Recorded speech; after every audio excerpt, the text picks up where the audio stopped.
I think he could be the biggest figure in Argentina. Everyone knew who was going to be the best player in the world.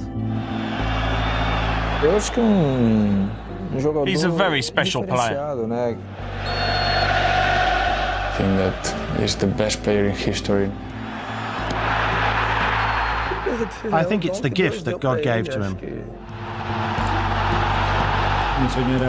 My dream was to be a professional footballer.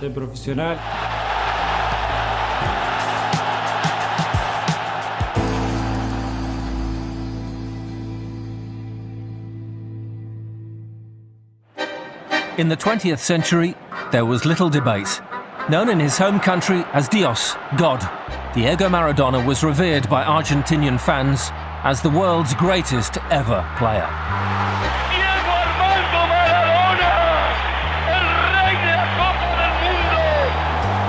But as the new millennium dawned, Maradona's status as the nation's favourite sporting icon came under threat.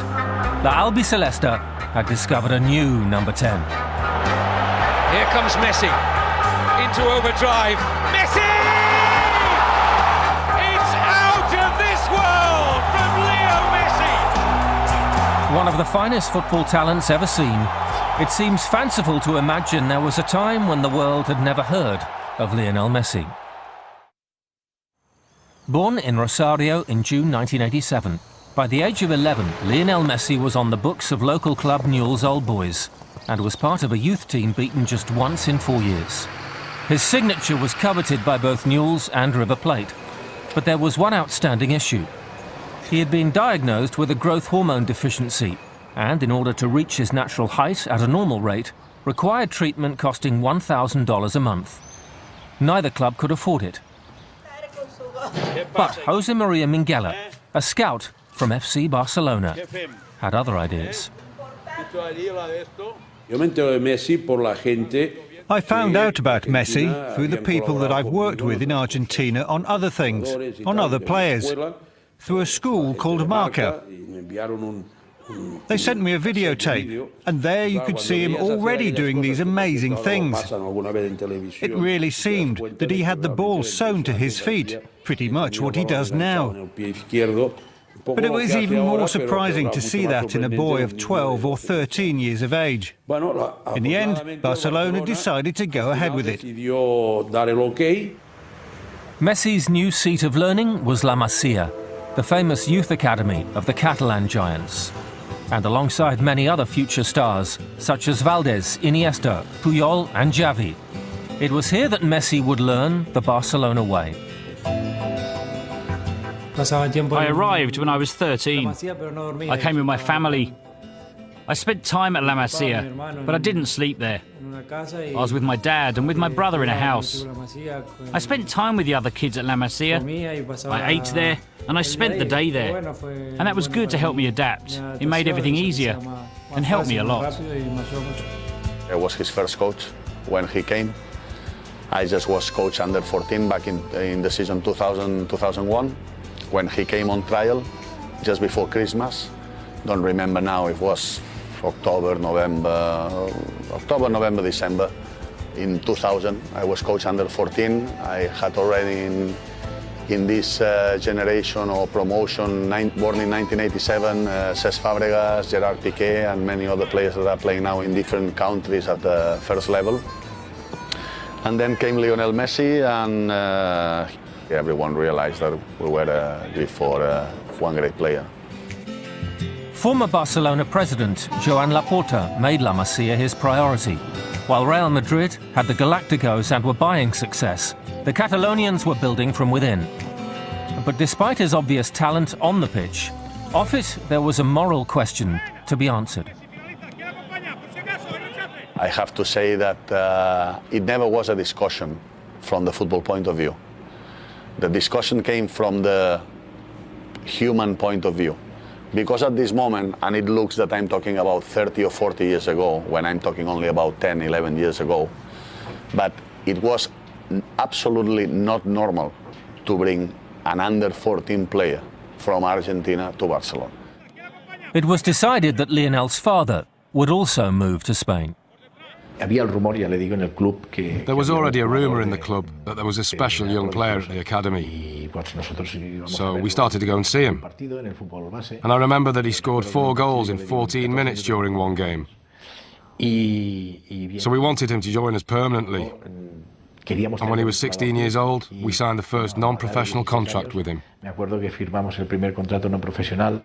Since I met him when I was 14, he was such an unbelievable player. And the only question was that he can maintain, if he can play like he was playing when he was 14 in the professional level. And he's doing the same. So I think that everyone knows he's the best player in the world. When Leo used to play in the academy, we all used to go and see him play, because he was so special. We were all convinced that he was such an amazing talent, but then, of course, you need to work. And he went into the first team when he was just 16. Dio el salto al primer equipo con 16 años. And that was a great decision by Frank Rijkaard and by Chiqui Begiristain, and also the board, which fully supported the academy at all times. The academy was fundamental for our club's model. Fortunately for Messi, there was another South American at the club, the Brazilian Ronaldinho, who'd once been named the world's best player. In Catalonia, the young Argentine found a brother in arms. I remember watching him in the youth teams. We all did. And then he started training with us. I remember his first game. I was lucky enough to give the assist for his first ever goal. So he's a great friend. And it's lovely to see him giving so much joy to people who love football. There was a great connection between the two. Ronnie supported Leo and helped him too. Well, the whole team helped him, but Ronnie was the point of reference. But I think the whole team immediately realised that this 16-year-old kid was going to be the best player in the world. I think the first person to realise this was Ronaldinho, because Leo was already able to do great things. He had all the tricks. But his talent is not just his dribbling. It's not just his skills or his speed on the ball. But he also has goals in him. He's also a winner. And he enjoys himself playing football. Ronaldinho had that too. He always played with a smile on his face. We all saw that he had so much quality. I was lucky enough to see him when he was a kid in the youth teams, and then training with him and playing alongside him. Everything he's done is what we always expected of him. It makes me very happy to see a friend shining so brightly. Dutch coach Frank Rijkaard gave Messi his league debut in 2004. Ronaldinho had been the star attraction at the Camp Nou, but Messi was making a name for himself and took on the mantle with more frequent appearances. He was one of many youngsters from La Masia beginning to make the breakthrough. Both Ronaldinho and Rijkaard played a major part in his development, and if progress was slow, Messi remained philosophical, testament to his upbringing and his own character. The Barcelona first team is very strong this year, and I think they can achieve a lot. But it's true, there's lots of games as well, and there'll be some opportunities for players like me to play in the first team this season. His home environment was great, very united. And I think that's helped Barca, and it's helped Leo. Leo is a very sensible person. He's as humble today as he always was, despite being so famous. But remember, when he was a child, he played as well as he does today. He was incredible. In 2005, Messi represented Argentina at the South American Youth Championship in Colombia, where his performances earned him squad selection for the FIFA World Youth Championship in Holland. Argentina won the title, with Messi scoring 6 times.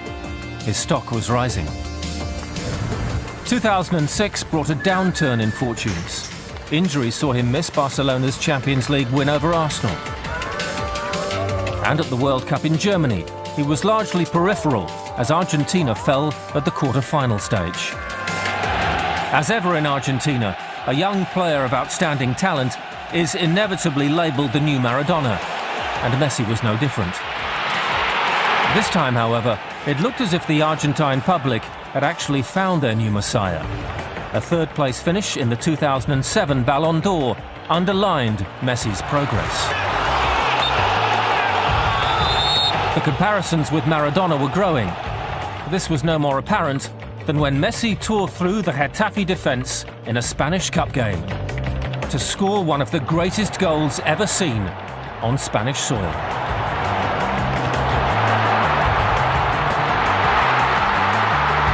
It was eerily reminiscent of Diego Maradona's famous World Cup goal in 1986 against England. Messi could now lay claim to being the greatest of them all. He was just a young boy when I came there, and I saw him sort of mature into a man on the pitch. He was just, everyone knew he was going to be the best player in the world, or everyone talked about it.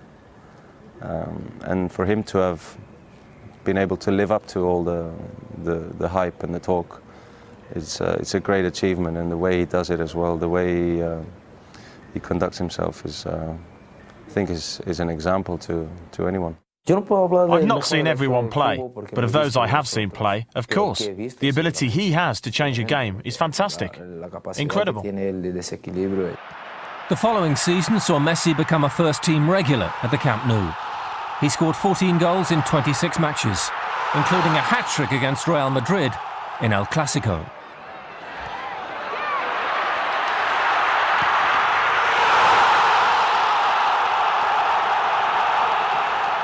In the summer of 2008, Messi travelled to Beijing and was a key member of the Argentina team to win Olympic gold, his first major honour. And the gold medal would be the catalyst to more spectacular success. Back in Spain, Pep Guardiola was named Barcelona's new coach. A member of the club's 1992 European Cup winning team, he progressed from managing the Barcelona B team. And a superpower of the European game was reborn.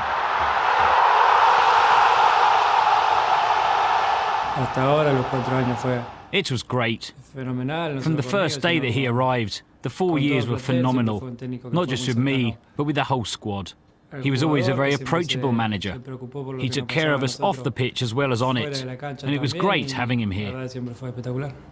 Still only 21, Messi's talent was clear, but under Guardiola, he matured as a player and began to offer much more. From the moment that Guardiola arrived at the club, we all knew we'd have to work very hard to win titles. Go past everyone, dribble, because it's what he likes and enjoys.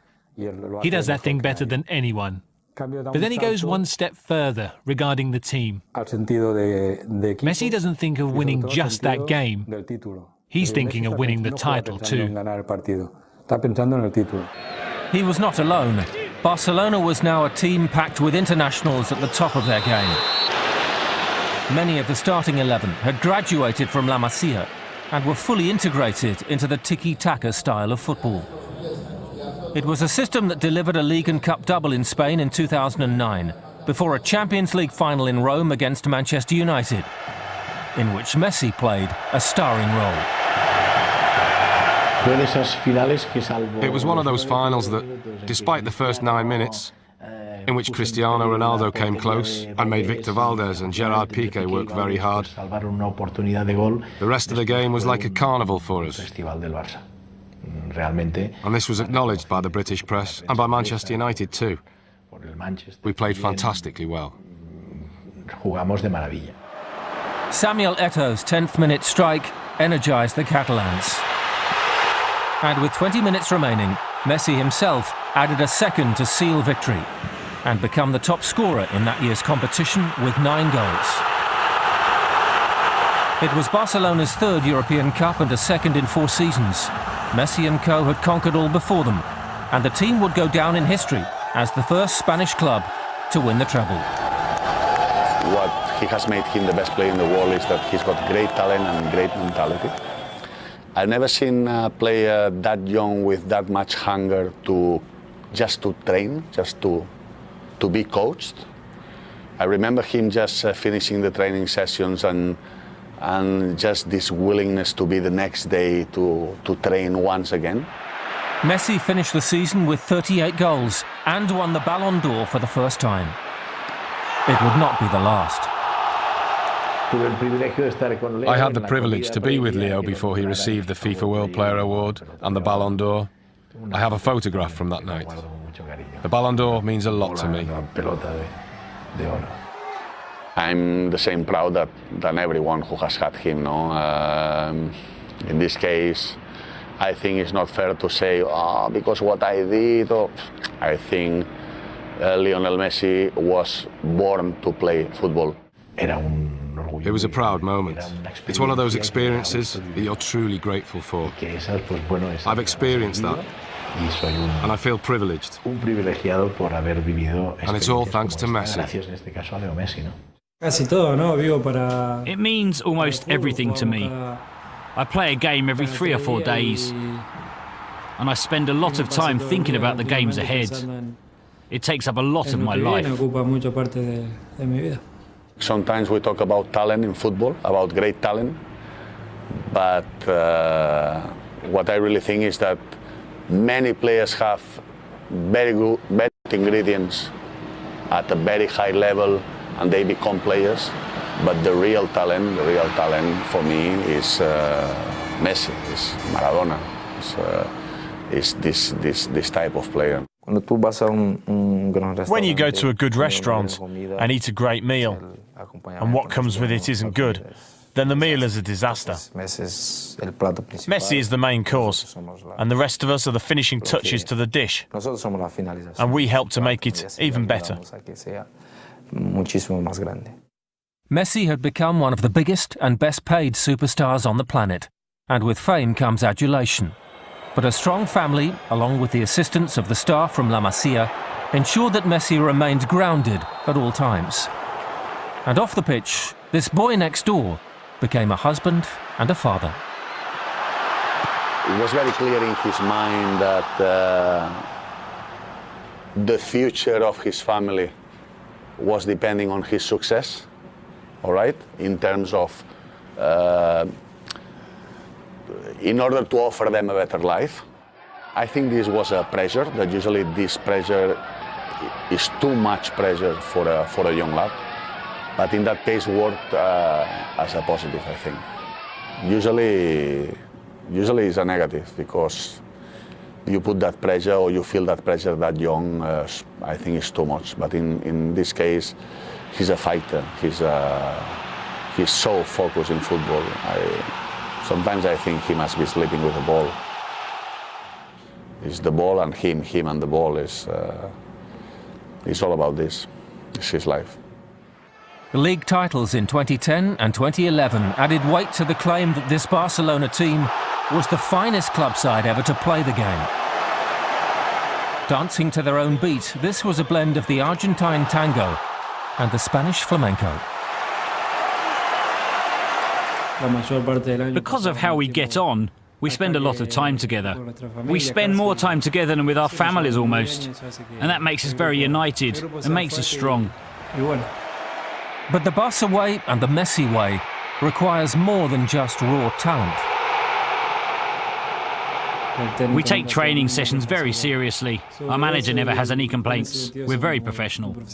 That team ethic led to yet another Champions League final in 2011. Fierce rivals Real Madrid had been defeated in the semi-final with 2 goals from Messi, the second cementing his reputation as the world's best player. Real's very own superstar Cristiano Ronaldo, the pretender to Messi's crown, was left in tears as Barca headed to the final in London. I was in the press box at Wembley. I had Barcelona fans on this side and Manchester fans on the other. There were more on the Manchester side, but there was a gap in the middle for neutral fans. And I remember how some people would say about Barcelona, wow. Barcelona's performance exemplified their philosophy. Pedro opened the scoring, but Messi was United's chief tormentor. Messi's amazing performance. Alex Ferguson played Park Ji-sung in front of him. But Messi almost dismissed him and would bypass him with his first movement. He wasted a player, he couldn't do anything. It was an extraordinary display. Messi's 53rd goal of the season gave Barca a 2-1 lead.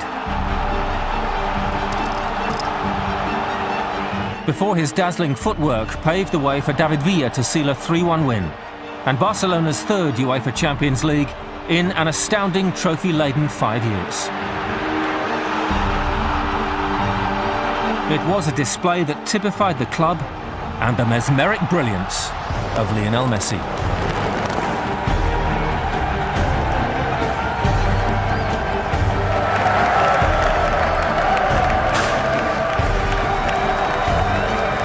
Well, I was lucky enough to be there, and I think it was the most impressive Champions League final I have ever seen. The football played at such a tempo, and at the end of the game I saw Ferguson looking for Messi to shake his hand. I saw things there that I've never seen before, and will probably never see again.